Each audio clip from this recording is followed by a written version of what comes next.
Hello guys, welcome back to my YouTube channel. आज माझी मग मॉर्निंग शिफ्ट होती, त्याच्यामुळे मग मी आज लवकरच जरा रूमवर आली होती. जेवण वगैरे मग मी सकाळीच बनवलं होतं, त्याच्यामुळे मग आल्यावर पटापट जेवण वगैरे असं करून घेतलं. झोपायचा थोडा वेळ मग मी विचार केला, पण सहसा मला दुपारी झोप लागतच नाही आणि त्यातल्या त्यात आता गरमी एवढी वाढली आहे ना की विचारू नका. मग आता करायचं तरी काय असा विचार माझ्या डोक्यामध्ये आला आणि मग काय तेवढ्यात माझी नजर कोपऱ्यात ठेवलेल्या आमच्या फ्रीजकडे गेली रूम मधल्या. तसे काही ना काही माझ्या उचापत्या ह्या चालूच असतात आणि आमच्या रूम मधल्या फ्रीजची हालत काय सांगू तुम्हाला, म्हणजे मला सांगायची गरजच नाहीये, तुम्ही स्वतः बघू शकता. खरं तर मलाही आठवत नाही की लास्ट टाइम म्हणजे कधी हा फ्रीज साफ आणि स्वच्छ कोणी केला होता. म्हणजे आता आम्ही जेवढ्या मुली रूमवर आहोत त्याच्यामधले एखादीच्या जरी आईने येऊन फ्रीज पाहिला ना तरी ती प्रत्येकाला असं बेदम मारेल. आणि खरंच फ्रीज खूप खूप जास्त खराब झाला होता आणि इव्हन छोटे छोटे असे कॉक्रोच पण फ्रीजमध्ये झाले होते. कारण आता होतं असं ना की इथे जॉब करणारे किंवा कॉलेज करणाऱ्याच मुली आहेत, त्यामुळे मग आपल्या सवडीप्रमाणे कोणी ते फ्रीजमध्ये फळभाज्या पालेभाज्या वगैरे असं किंवा मग बाहेरचं ऑर्डरचे पदार्थ असे आणून ठेवतात. आणि कधी कधी असं होतं की ते कोणाला आठवण देखील राहत नाही की आपण फ्रीजमध्ये काहीतरी ठेवलं होतं. मग ते आता असंच होतं, टोमॅटो ठेवलेले असतील आणि जास्त दिवस जर टोमॅटोचा वापर नाही झाला तर ते टोमॅटोचं देखील पाणी होतं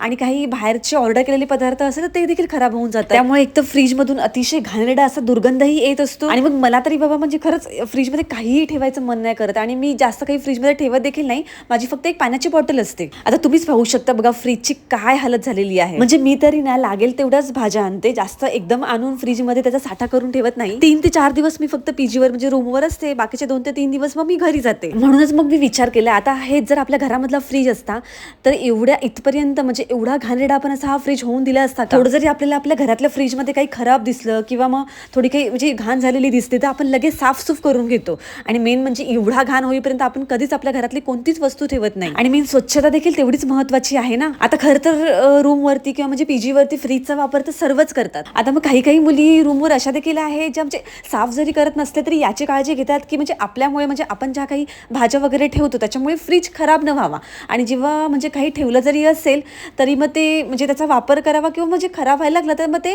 डस्टबिनमध्ये फेकता यावं असे त्याची काळजी घेतात. आणि मग त्या उलट काही अशा देखील अतरंगी मुली आहेत ज्यांना काहीही पडलेली नसते. साफ स्वच्छता ठेवणं तर दूरच, उलट मग अजून जास्त घाण करतात. फ्रीज मधून मग सामान बाहेर काढताना तुम्ही तर बघू शकता टोमॅटो वगैरे लिटरली म्हणजे त्या टोमॅटो मधून असे किडे वगैरे झालेले असतात. त्याचबरोबर एकदम अशा सुकलेल्या अशा कडक कडक झालेल्या चपात्या देखील मला फ्रीजमध्ये मिळाल्या. खरं तर होतं असं ना की म्हणजे फ्रीजमध्ये जागा नाहीये असं नाहीये, जागा भरपूर असते, परंतु मग आपण सामान आणून ते कसंही भाज्या वगैरे कशाही प्रकारे ठेवून देतो, एके साईडला व्यवस्थित असं ठेवत नाही, त्याच्यामुळे मग फ्रीज लगेच भरला जातो आणि मग त्यानंतर बाकीच्यांना जर काही ठेवायचं असेल तर त्यासाठी मग जागा राहत नाही फ्रीजमध्ये. सर्वात खराब तर फ्रीजची ही जी म्हणजे सर्वात खालची जी जागा आहे ती झाली होती. तुम्ही बघू शकता तिथे असं लिटरली असं पाणी वगैरे जमा झालं होतं आणि त्या पाण्यामुळे असं खूप घाण दुर्गंध वास येत होता. आता गरमीचे दिवस असल्यामुळे मग आपण दही वगैरे पण फ्रीजमध्ये ठेवतो, परंतु ते दही वगैरे पण जास्त दिवस असं ते दही फुल पॅकेट वगैरे नसतात, ते फोडून वगैरे आपण असेच ठेवलेले असतात, त्याच्यामुळे मग नंतर ते त्याचा दहीचा वगैरे पण नंतर वास यायला लागतो घाणेरडा असा.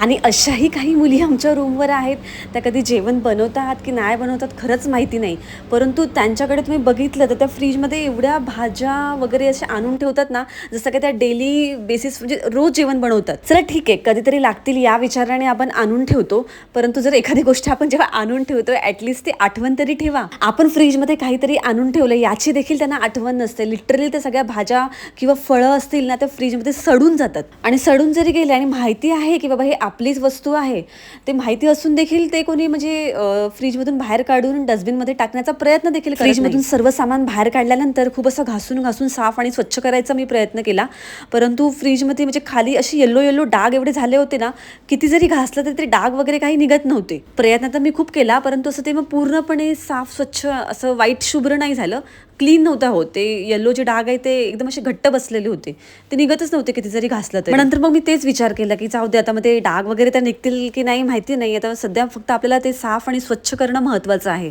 म्हणजेच फ्रीजच्या साईडच्या डोअरवर वगैरे बघायला तर अशी धूळ वगैरे भरपूर अशी धूळ वगैरे बसली होती आणि ती नॉर्मल कपडा असा ओला करून जर साफ करायचा प्रयत्न केला असता तर ते साफ झालंच नसतं. म्हणून मग मी ते भांडी घासाच्या काथ्याने घासून घ्यायचा विचार केला आणि मग नंतर कपड्याने साफ आणि स्वच्छ करायचा विचार केला. आतून आणि फ्रीजच्या बाहेरून खालून देखील पूर्णपणे अशी धूळ जमा झाली होती. कारण ॲक्च्युली होतं काय की फ्रीजच्या बाजूलाच अशी विंडो आहे, खिडकी आहे. मग जेव्हा कधी आपण भाजीला वगैरे फोडणी द्यायला जातो तेव्हा मग आपण विंडो खिडकी वगैरे असं ओपन करतो. त्याच्यामुळे मग सतत ती धूळ वगैरे ना येतच असते आणि ती फ्रीजवर बसतच असते. पण मग असं थोड्या थोड्या दिवसांनी जर आपण साफ आणि स्वच्छ केला तर मग ते आपलाच म्हणजे जो काही फ्रीज आहे तो साफ आणि स्वच्छ राहील. असं मग फ्रीजमधलं अस्वच्छ असलेल्या फ्रीजमध्ये आपण काही ठेवतो आणि तेच नंतर मग आपण खातो आणि अशाने मग ते आजारी वगैरे पडण्यापेक्षा ना ते थोडासा टाइम काढून आपण साफ आणि स्वच्छता ठेवलेली बरी. कारण मग आता आपल्याला इथे राहायचंच आहे म्हटल्यावर काही काही गोष्टींची काळजी मला वाटते आपणही घ्यायला हवी. कारण प्रत्येक गोष्टीसाठी आता मग आपण मेडवरती डिपेंड नाही राहू शकत. मेड येईल ते तिथे साफ आणि स्वच्छता म्हणजे किचन वगैरे झाडू मॉप वगैरे मारायचं ते काम ती करून जाईल. पण आपण घाण केलेला फ्रीज मेड तरी कशाला साफ करेल ना. आणि मेन बघा किती जरी साफ केला आणि जर आपण जर म्हणजे फ्रीजची काळजी वगैरे घेतलीच नाही की कसंही काही आणून ठेवलं तर तो पुन्हा फ्रीज खराब होणारच आहे. त्यानंतर मग मी फ्रीजमधली सर्व भांडी आधी बाहेर काढली. ती देखील बघा किती अस्वच्छ अशी एकदम काळी कुळकुळीत झालेली आहेत. पण ती थोडीशी घासल्या वगैरे की लगेच साफ आणि स्वच्छ झाली.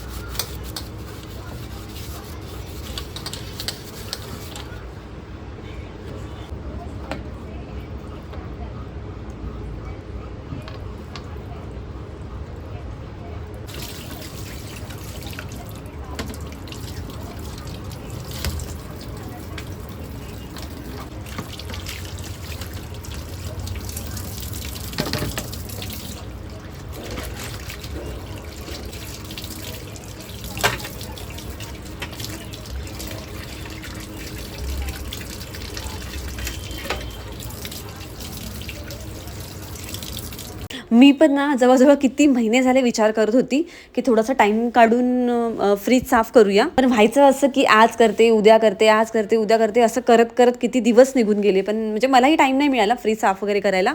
आता मेन अशी साफसफाईची कामं वगैरे आपण जेव्हा आपल्याला सुट्टी असतो त्याच दरम्यान करतो. आणि माझं असं होतं की सुट्टी वगैरे असेल ऑफिसला तर मग त्यावेळेस 2 ते 3 दिवस मग मी घरी येते. त्याच्यामुळे मग मलाही टाइम मिळत नाही. आणि पीजीमध्ये म्हणजे रूमवर आम्ही सर्वांनी एकमेकांना सांगितलं तर आहे खरं की आपापलं काम झालं, किचन असो, किचनवर जरी आपण जेवण वगैरे बनवलं, काहीही केलं तरी मग आपली आपण स्वच्छता ठेवायची. म्हणजे मेडवर सतत डिपेंड नाही राहायचं.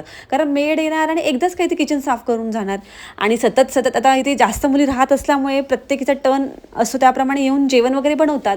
परंतु आता यातल्या काही मुली आहे त्या साफ आणि स्वच्छ करतात. आपलं जेवण वगैरे बनवून झालं ना तर व्यवस्थित किचन आवरतात वगैरे. पण काही मुली अशा आहेत की त्या इतकी घाण करतात. नॉर्मल असं काही मॅगी असो, सिम्पलवाला जरी काही पदार्थ बनवले असतील ना तरी प्रचंड अशी किचनवरती घाण करतात आणि साफसफाई तर बिलकुल नाही, कधीच करत नाही. हा, पण काही मुली अशा देखील आहे की त्यांना कधीच सांगायची गरज लागत नाही. आपलं आपलं झालं की म्हणजे साफ स्वच्छता ठेवतात, आवरतात वगैरे, सर्व नीट ठेवतात. शेवटी आता आपल्या सर्वांना इथेच एकत्र येऊन म्हणजे जेवण वगैरे बनवायचंय. साफ स्वच्छ ठेवलं तर ते आपल्यासाठीच चांगलं आहे ना. आणि खरं सांगू काही काही अशाही अतरंगी मुली आहेत ज्या किचनवर कितीही घाण असली तरी पण त्याच घाणीमध्ये म्हणजे त्याच कचऱ्यामध्ये येऊन ना सर्व जेवण वगैरे बनवतात.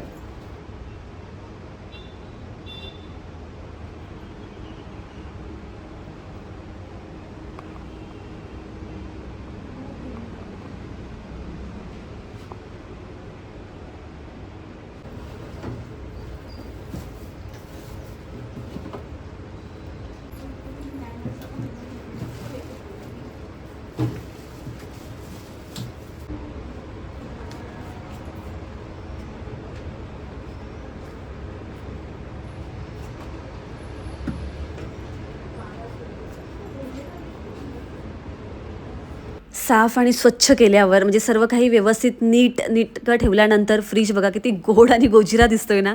आणि मग असं सर्व व्यवस्थित ठेवल्यानंतर मग जे काही कोणाची काही वस्तू असतील, भाज्या वगैरे असतील तर ते पटकन मिळून जातात. नाहीतर मग आपल्या भाज्या कुठे ठेवल्या ही सर्व शोधाशोध करावी लागते. सर्व शोधाशोध करत असताना सर्व काही बाहेर काढा, परत ते ठेवा, सर्व मग ही अशी रिपीटेड कामी करावी लागतात. म्हणजे खरं तर ना मला स्वतःला खूप खूप छान असं वाटायला लागलं की म्हणजे साफ स्वच्छ अशा फ्रीज पाहिल्यानंतर. कारण आता उन्हाळा वगैरे लागला म्हटल्यावरती तर आपल्याला म्हणजे थंड पाण्याच्या बॉटल असतील, दही काही आईस्क्रीम असतील किंवा काही असे थंडगार पदार्थ वगैरे जे असतील ते आपण फ्रीजमध्ये ठेवतोच.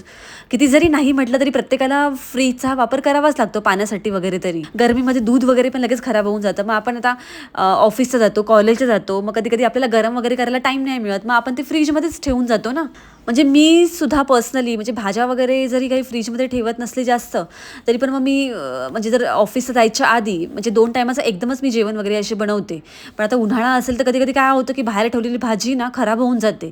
मग ती खराब न व्हावी म्हणून मी देखील एका म्हणजे टिफिनमध्ये पॅक करून व्यवस्थित ती फ्रीजमध्ये ठेवून देते. मग ऑफिसवरून आल्यानंतर गरम करून ते मला खायला बरं पडतं. सर्व फ्रीज आता म्हणजे आतून वगैरे साफ स्वच्छ करून झाला होता. आता बाहेर देखील फ्रीजवरती ना भरपूर धूळ वगैरे अशी जमा झाली होती. मग जास्त काही नाही केलं, फक्त एक थोडासा ओला कपडा वगैरे घेतला आणि जेवढं जमेल तेवढं असं म्हणजे पुसून घ्यायचा, साफ वगैरे करण्याचा प्रयत्न केला. कारण लास्ट टाईम मी आणि माझी एक पीजीवरचीच फ्रेंड होती, तर आम्ही दोघींनी मिळून फ्रीज साफ करायला बाहेर तर काढला होता, परंतु दोघींनाही असं तिथे करंट लागायला लागला. म्हणजे तिथे खाली पाणी वगैरे असं जमा झालं होतं आणि मग त्याच्यामुळे ना करंट लागायला म्हणजे सुरुवात झाली होती. त्याच्यामुळे मग आम्ही फ्रीज वगैरे काही साफ केलंच नाही, आहे तसंच ठेवून दिलेला. अर्थिंगचा वगैरे काहीतरी इश्यू होता, त्याच्यामुळे मग ते आम्हाला करंट लागत होतं. मग आम्ही सेम ते पीजी ओनरला वगैरे सांगितलं. मग त्यांनी येऊन तिथे ते स्विचचं वगैरे जे काही आहे ते काम करून घेतलं. म्हणजे फ्रीजचं जे काही स्विच होतं ते एके साईडला वगैरे करून घेतलं. त्याच्यामुळे मग नंतर असं काही करंट वगैरे लागण्याचं काही टेन्शनच नाही राहिलं. आतून बाहेरून काळा कुळकुळीत झालेला असा आता आमचा फ्रीज एकदम असा देखणा आणि गोड गुजिरा झाला होता. त्यानंतर मग आता आपल्याला माहितीच आहे की जिकडे तिकडे आता गॅसचा किती मोठा प्रॉब्लेम सुरू आहे. ते एक तर गॅस लवकर बुक होत नाही आणि बुक झाला तरी 10 ते 15 दिवस गॅस मिळत नाही. सेम आमच्या रूमवर म्हणजे पीजीवर देखील सेम सिच्युएशन होती. गॅस संपला होता. मग त्यानंतर पीजी ओनरने एक छोटासा सिलेंडर तिथे आणून लावला होता गॅस. मग आता आम्हाला हेच टेन्शन होतं की बाबा हा देखील पटकन असं संपायला नको. आता हा जरी संपला तरी परत मग 10 ते 15 दिवस डोक्याला टेन्शन. बाहेरचं खाऊन खाऊन तरी आपण किती खाणार. त्यामुळे मग आजकाल आम्ही म्हणजे पीजीवरती ना झटपट होणारे असे पदार्थ बनवतो, म्हणजे जास्त करून कुकरमध्ये वगैरे, जेणेकरून गॅस जास्त वाया जाणार नाही. म्हणून मग मी काय केलं की कुकरमध्येच म्हणजे कढी आणि भात करायचा माझा विचार चालू होता. मग असं वेगवेगळं न करता कुकरमध्येच मी आधी कढीला फोडणी दिली आणि मग त्याच्यामध्येच एकत्रच असा भात छानपैकी असं शिजवून घेतला आणि खूप छान असं चवदार मस्तपैकी कढी आणि भात तयार झाला होता. सो मग फ्रेंड्स, तुम्हाला आमच्या हा काळा कुळकुळीत पासून गोरा देखणा झालेला फ्रीजचा हा व्लॉग बघायला नक्की आवडला असेल. व्हिडिओ आवडल्यास व्हिडिओला लाईक आणि शेअर, सबस्क्राईब करायला मात्र विसरू नका. चला तर मग भेटूया अशाच एका नेक्स्ट इंटरेस्टिंग मजेशीर व्लॉगमध्ये. तोपर्यंत बाय बाय.